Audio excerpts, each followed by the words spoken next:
Welcome back. On the click of this button, we would want to be able to increment the value for this. And for that, we said we need state.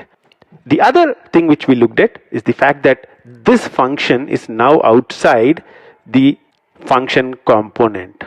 As the function component becomes more and more complex, it's better that we convert it into a normal component, or actually a class component.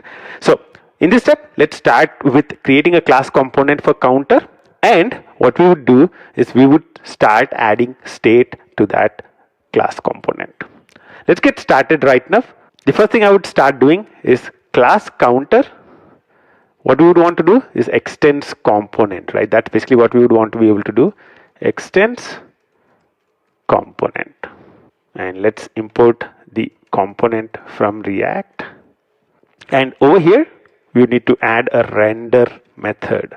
Inside the render method, what we want to do is we would want to return the thing back. Isn't that cool? Let's format it a little better so that we can see everything which is happening in here. So we created the counter component, we added render method, and we returned the stuff back. Let's see if it renders the same way. Let's do +1, increment is getting called. What we want to do is we don't really want to have increment method outside the counter now. What we want to do is we would want to have the increment method inside the class. And once you want a method inside the class, I would need to remove the function and I would put it in here. So now let's see what would happen. This is no longer a global method increment. This is now part of the class counter. Oops, increment is not defined. It says increment is not defined because if you want to call a locally defined method, you need to do this dot increment. And now, cool, now increment is getting called. That's cool, right? So we now converted the counter from function component to a class component. Let's now go ahead and try and add state to this specific thing.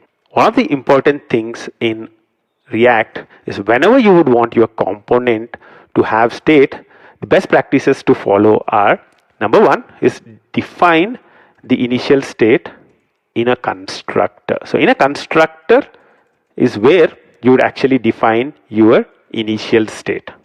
Once you define the initial state in the constructor, in the specific methods, so on the increment, what we need to do? We would need to update this state, right? So what we would need to do is this state of the component at the start in the constructor, what would be the state of the component? We'll have a counter set to a value of 0. And each time increment method is called, what we want to do is counter plus plus. That's what we would want to be able to do. Isn't it right? Now, let's start with the first step, which is defining the initial state in a constructor. How do we define the initial state in a constructor? The syntax for a constructor in JavaScript is very simple. It's constructor. So in Java, we would use actually the class name as the method name, but in JavaScript, it's constructor. Actually, open parenthesis, close parenthesis, and inside this, you can define the initial state. So how do you do initial state for a specific component? In React, the way you can actually define the initial state is by saying this dot state is equal to, you can define a JavaScript object in here. So the JavaScript object, what I would need to do is counter 0. So I'm defining a counter with an initial value of 0. So that's the first step. Now, the second step is I would want to be able to use the state inside my view. So right now I'm showing 0 in here. But instead of 0, what I would need to do is what is the value of this state, right? So how do we do that? Is it fine if I say this dot state dot counter? Would this work? Save this. Oops. It says this dot state dot counter. It says this is not allowed before super. That's the first error. And also it says cannot set property state of undefined. That's the error I'm seeing. Why is that coming in? Is because in JavaScript, unless you call this super method, you cannot use this. So in the constructor, before I use this, I would need to call the super method. So that's error number 1. So this is an error a lot of developers who are starting off make. They don't call the super, and we would start using this in the constructor, and this would result in an error.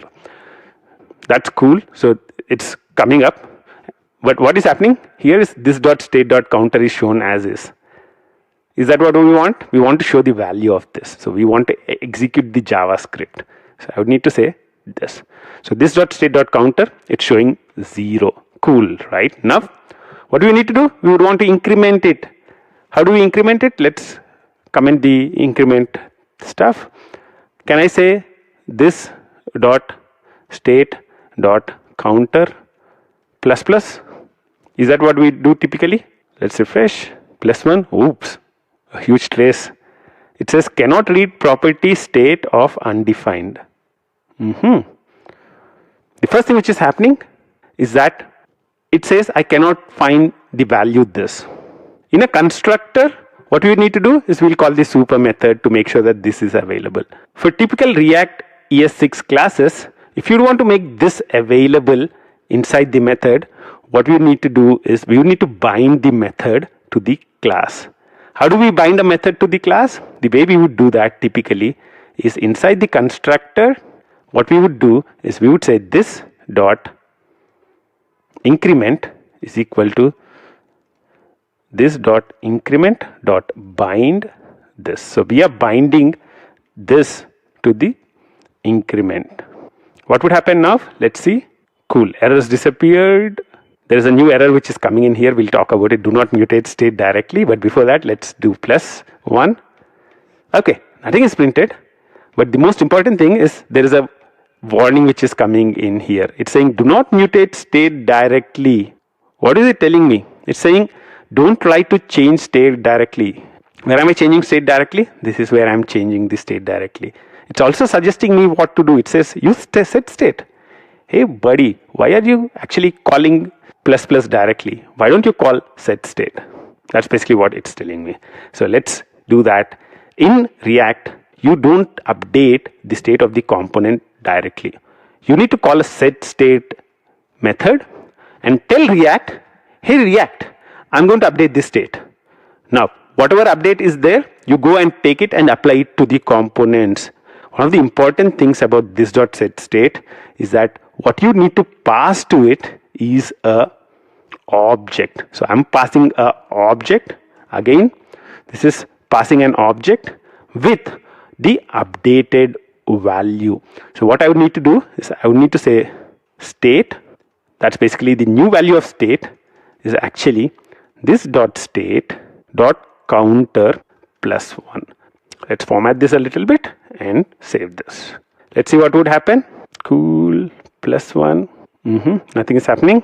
Nothing is happening because I actually made a mistake down here. It should not be state. It should be counter. So the new value of counter inside this state is this dot state dot counter +1. Now let's see what would happen. Let's comment out the increment. If it was already commented, that's cool. Now let's do a +1, and now you can see that the state is getting incremented. So whenever I do a +1, this is getting incremented as well. Isn't that cool?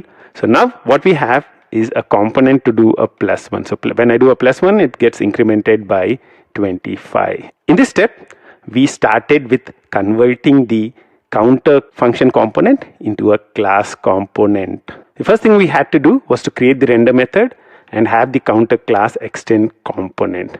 We needed to remove the function keyword before we moved the increment method inside the class. After that, we started focusing on state. We wanted to add a state to this specific component. We wanted to have a counter variable representing the state of this. And we defined a constructor where we initialize this state. And we saw that if I wanted to use this, I needed to call the super class constructor. So this would call the constructor of the super class. And only once this is called, we would be having this.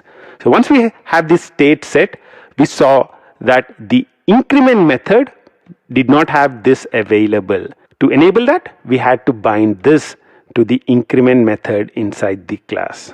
The last thing we did was to update the state But in React, we never update state directly. That's a very bad practice.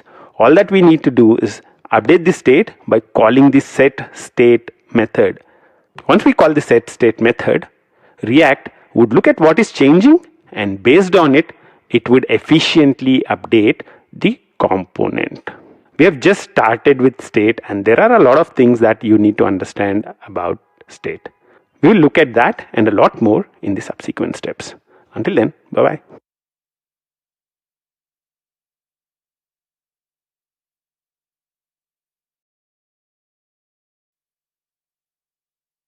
Welcome back. In the last step, we initialized state in the constructor. We said counter has a value of 0 and this is what should be in this state. And when user clicks on the increment button, what we did was we called the setState method and gave it the new value of counter. We did not really update the value of counter in the state directly. We did not say this.state.counter plus plus. What we did is this.setState and gave it the new value of counter. Why does React make this so complex? To understand that, you need to understand something called DOM. What you are looking at is the full version of the counter that we would develop in the next few steps. What you'd see is beneath that the HTML is complex. Even for this simple counter, the HTML beneath it is really complex. When we click +10, -5 or do any operation in here, the counter is getting updated. The counter is getting updated through JavaScript. How does JavaScript know where to update the whole thing? The way it works is JavaScript has an internal representation of this page called the DOM. Document, Object, Modal. So each of these elements is a node inside the DOM. And whenever you need to make a change, what happens is some JavaScript code gets executed to update that specific element. The thing about DOM is very complex. If you have worked with jQuery, if you have worked with any applications from 5 to 10 years back, you know how difficult it is to update the document object model. And the other thing is updating DOM is a very slow process. Now, how does React counter it? That's where a very important concept called virtual DOM comes into picture. Virtual DOM is React's representation of the DOM in memory. Because it's in memory, making changes to virtual DOM is very easy. What React does is, if you have two versions of state, it creates the virtual DOM for these two versions and then finds the diff between them and then uses that to update the DOM. So instead of making 100 updates to the DOM, what React does is it finds out what are the exact two things that are changing and only updates those two things. So let's take an example. Let's say the current state of the counter is 5 and you are calling setState to increment the counter. So the new state of the counter would be 6. What React would do is to build the virtual DOM for both these states. So it would already have built the virtual DOM with the state value as 5 and it would build the new virtual DOM with the state value as 6. It would do a diff identifying the fact that only the specific part of the DOM needs to be updated and then it would go ahead and update the DOM. In this quick video, we understood what's happening in the background, how React uses virtual DOM to ensure that the applications are as efficient as possible. I'll see you in the next step. Until then, bye-bye.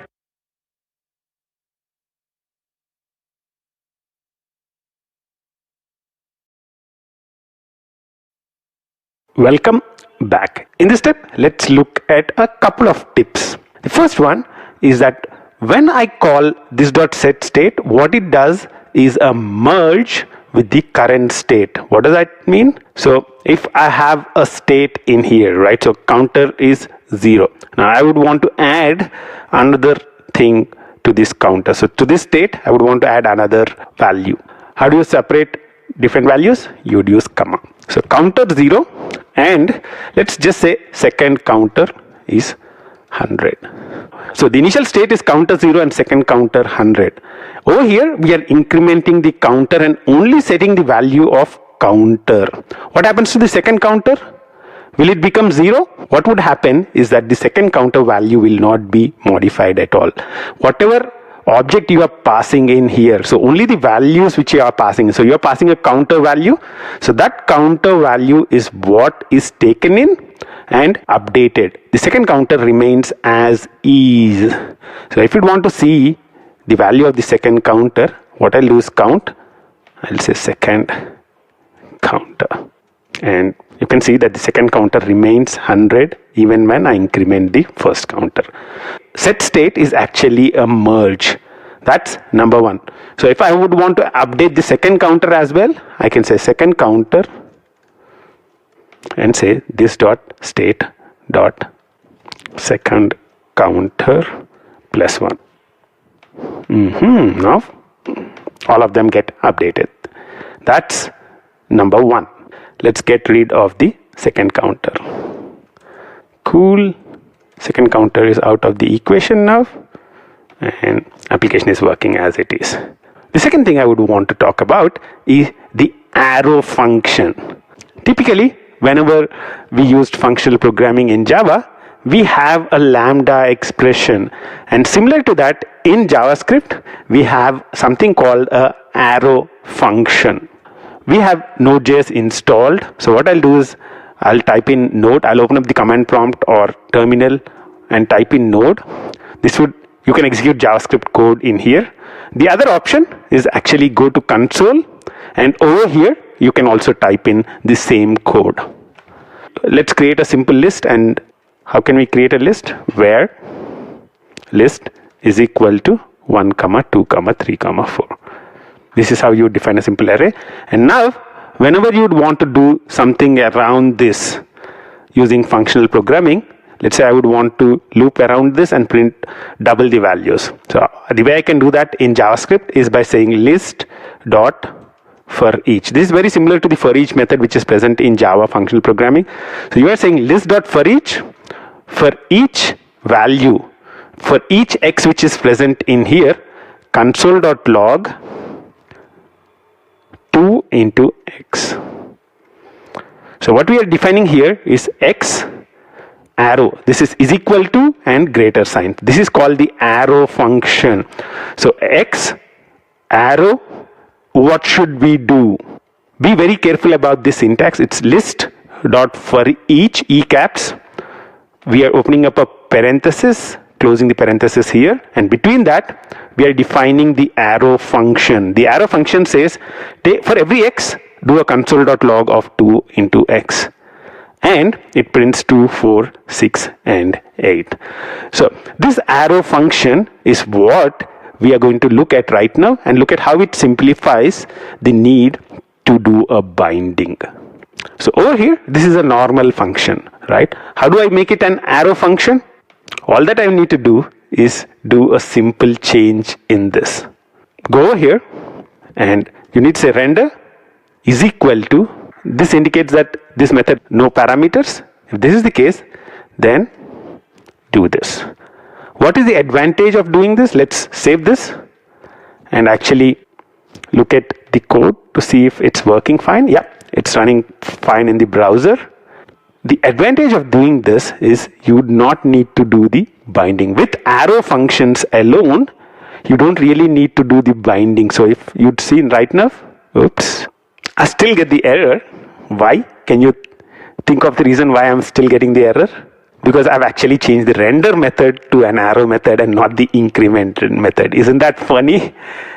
This is the kind of things which happens when you record a lot of stuff in a single day, right? So now I'm changing the increment method to an arrow function. Let's see what would happen. Cool, now this works. So the arrow function prevents the need to do a binding. When you use an arrow function, you don't really need to bind the this variable because the this binding happens automatically. But as far as this course is concerned, we would continue using the usual way because this is how things are done in React documentation as of today. So let's continue doing it the traditional way, which is defining a normal class method. So we'll continue doing that, and we'll continue doing binding throughout this course, so be careful with that. The idea behind this step was to give you a couple of tips. The first one was that set state is a merge.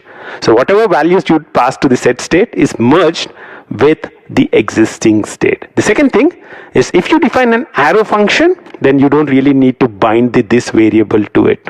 But the disclaimer is, in this course, we would continue to use normal class ES6 methods. I'm having a lot of fun creating this course, and I'm sure you are having a lot of fun too. I'll see you in the next step. Until then, bye-bye.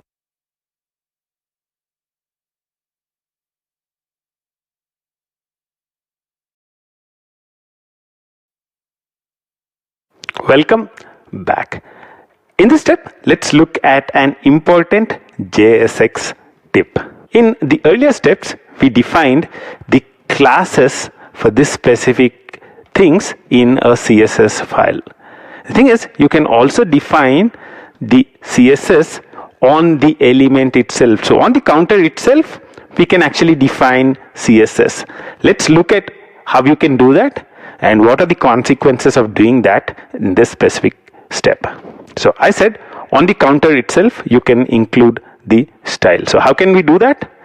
I'm going to the counter, and over here you can say style is equal to, and you can put the thing which is present in here. Font size 50 pixels. Let's see what would happen. Will this work? Let's go over to the browser. Oops. It's saying style prop expects a mapping from style properties to values and not a string.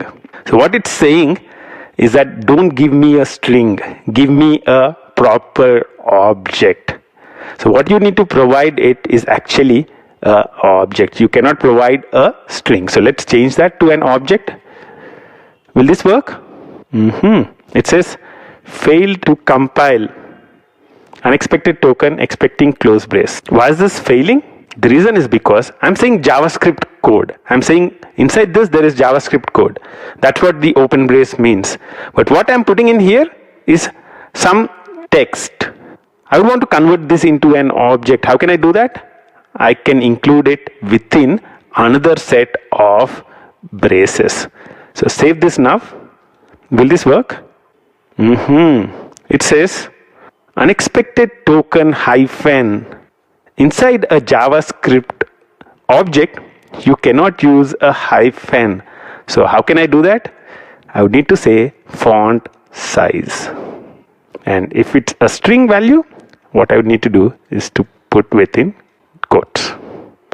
Aha! Finally, after all our trouble, we are able to define this style as font size 50px. And now you can actually take the thing out from here and let's see if it works. Yep, you can see that now the font size still remains 50 pixel.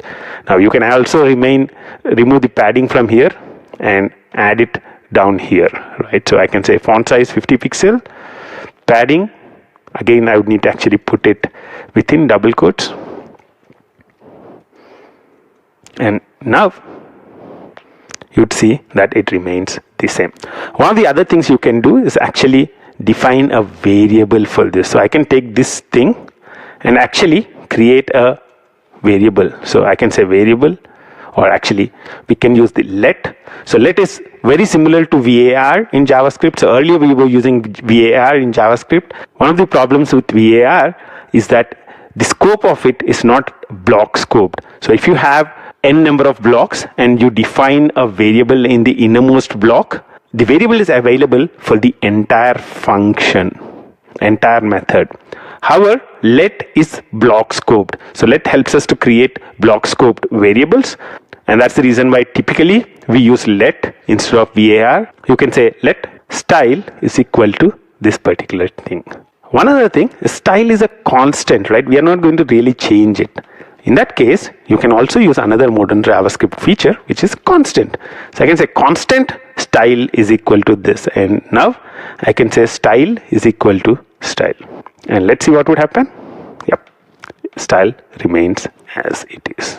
Typically, you don't really want to have style as part of your component JSX. As much as possible, you would want to actually have all the styling present in your counter.css. The idea behind this step was to illustrate all the problems that you would face when you move styling to a JavaScript code. What we'll do now is I'll comment this specific thing and remove the style from here as well, and go here and undo this removal of code. So now let's see if it remains as it is. Cool. So save this as well. Cool. That's perfect. Now in this quick tip step, interesting, isn't it? Okay, in this quick tip step, we looked at defining style as a JavaScript variable. We defined style as a JavaScript variable, used it in the JSX, and then we went back to using CSS style. Isn't it fun? I'll see you in the next step. Until then, bye-bye.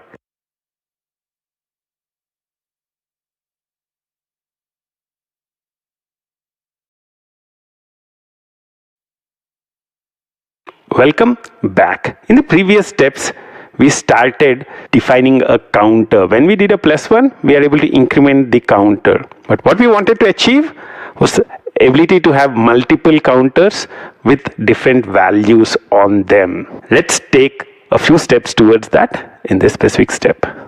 Now we have a single counter until now. Let's go and add in another counter. How do we do that? Just add in counter in here. What would happen now? If I go to the My To Do application, you'd see that there are two different counters with their own individual states. If I add one more counter, what you would see is all these three have their own individual counter states. That's cool, right? So now you have the ability to create individual components and include them in a parent component.